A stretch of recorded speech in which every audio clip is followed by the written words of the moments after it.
describe it, sir? Well, on the whole, I will say the trip has been successful.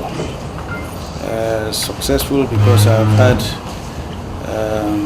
the opportunity to hold consultations with some of the African leaders, starting with the chairman of the AU and regional leaders, and issues that relate to our bilateral relationships as countries, but more so on issues bordering on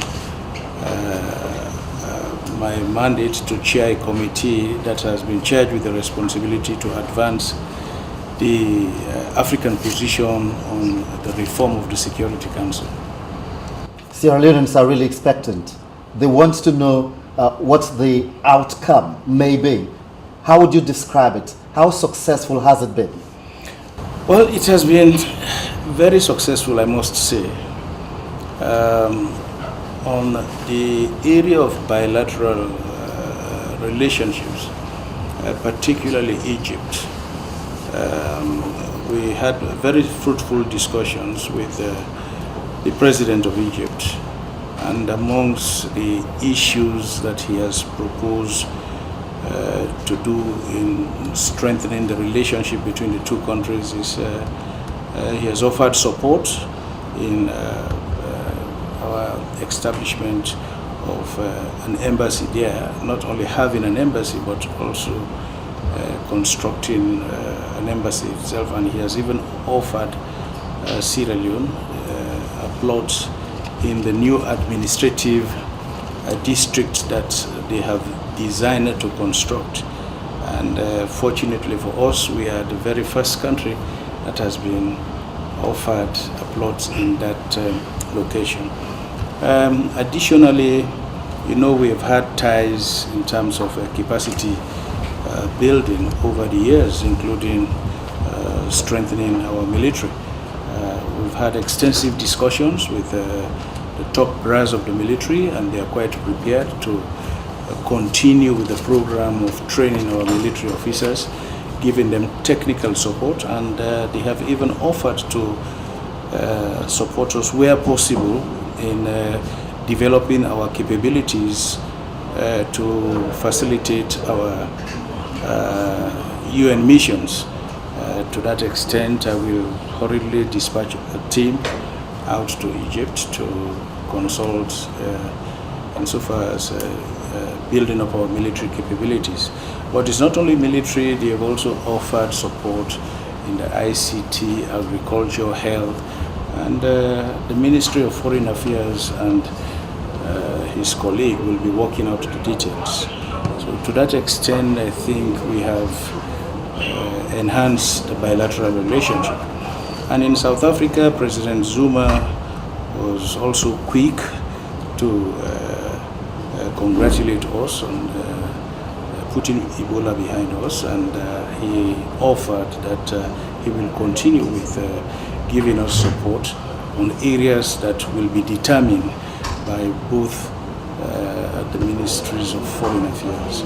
So we are looking forward to advancing the bilateral relationship on those directions.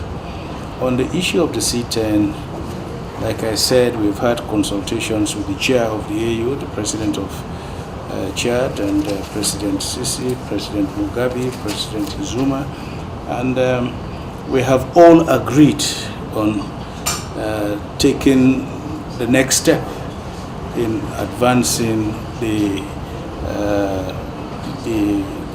reform of the UN Security Council.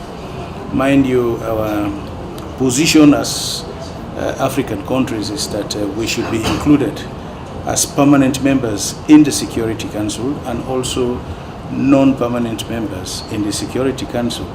And where possible, if the new membership or whoever is a member in the restructured UN Security Council carries a veto, that facility should also be extended to Africa. That is our position. And we have come a long way in advancing that position. We have heightened the profile of the African position, but I think we need to move on to the next step. And it is the options that we have to adopt in the next step that we have had our consultations. And because it has to do with the AU, I will not at this stage divulge the issues until the end of the next AU summit in Kigali, which is sometime this month. If someone is to ask a question about your optimism, about the possibility of Africa speaking with one voice, as is your quest right now, what would your response be? I will say that we are strengthening that. We have had issues in the past, but over the years and with the reports we have been providing in the AU meetings, the entire African community will continue to support the SLBC consensus. That is the position of Africa. And we have had no dissensions. We don't expect any dissensions. We will continue to speak with one voice because that is our strength. Thank you very much, sir. You're welcome.